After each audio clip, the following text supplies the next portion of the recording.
to enlighten us with his profound knowledge. Dr. Vivek Trivedi, a professional social worker by education, development practitioner by profession, practicing welfare administration in local government, activist by choice, global traveler by passion, motivational youth leader by experience, master trainer by skills, volunteer, poet, and human by heart and soul. He has more than 16 years in mid-level and senior management experience in urban sector related to informal sector, social development, and urban livelihood in leading organizations. Dr. Trivedi has been awarded with Hindustan Times Brightest Young Climate Leadership Award 2010 by the British Council, New Delhi.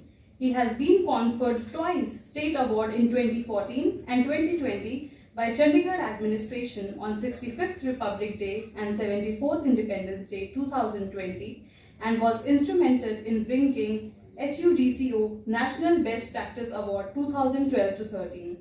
He founded Association of Professional Social Workers and Development Practitioners, India in 2014 with like-minded professionals, which is now being conferred UN consultative status under ECOSOC, observer status and accreditation with UNFCCC, UNEP and United Nations Environment Assembly. He is a global traveler and given global fellowships or leading opportunities over the last 17 years, including by UN agencies. In addition, he provides great help to RGNIVD students regarding their fieldwork and internship. Please welcome him with a huge round of applause. Thank you.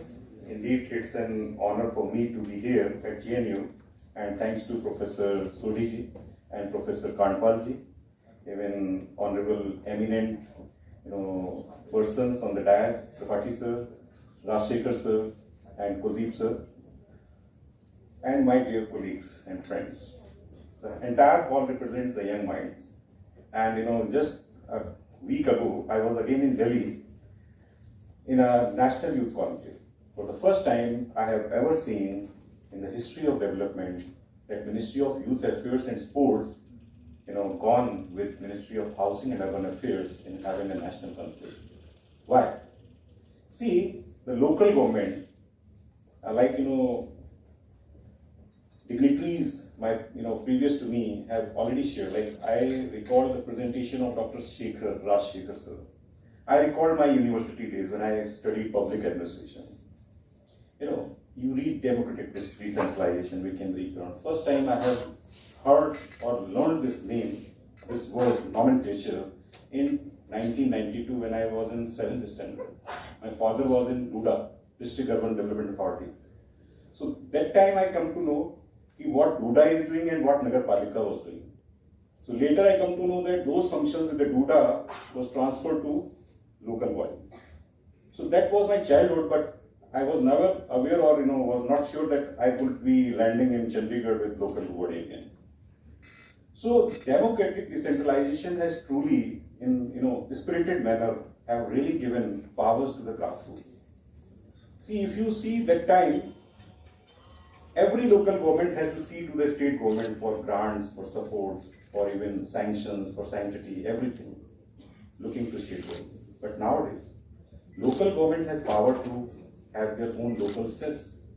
Even I recall the COVID-19 situation, our local body has gone for COVID cess. They collected a good revenue to tackle the situation. Cow cess is the local body. But if you see, the functions of municipalities are not limited to only street lights or street pathways or water supply, taxation, housing. But the role has gone bigger. Now the local bodies are addressing urban poverty alleviation. Now they are talking of climate.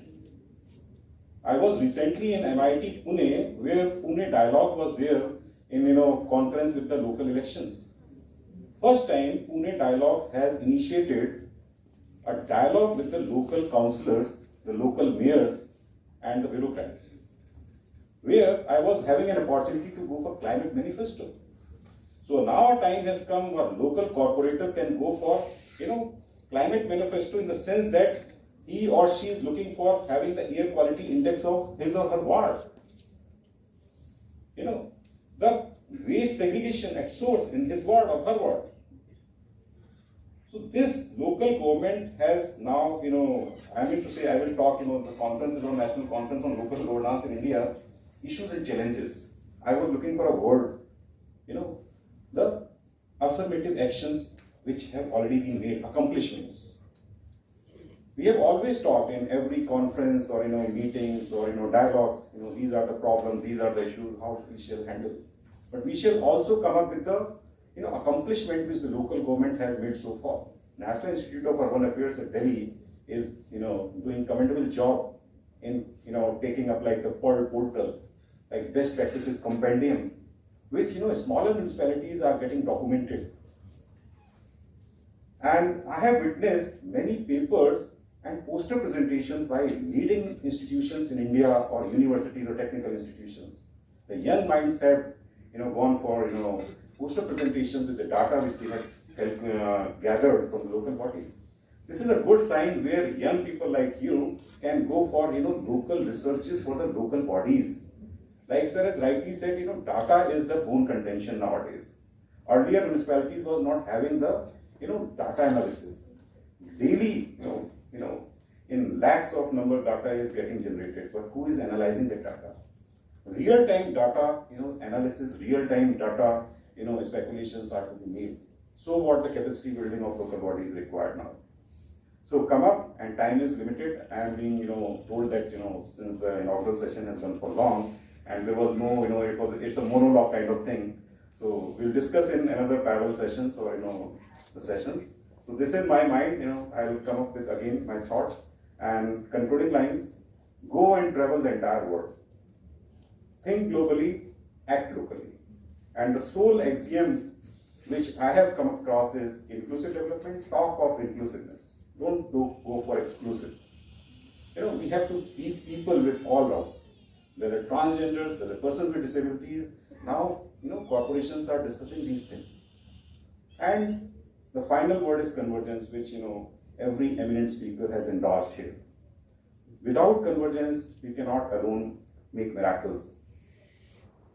We can make a peaceful world right from the, at the local level. Then only we can make the entire country peaceful, the developed country, so a great deal of decision making, action taken, and participatory development, participatory decision making is required. So thank you very much for this opportunity. So we'll discuss in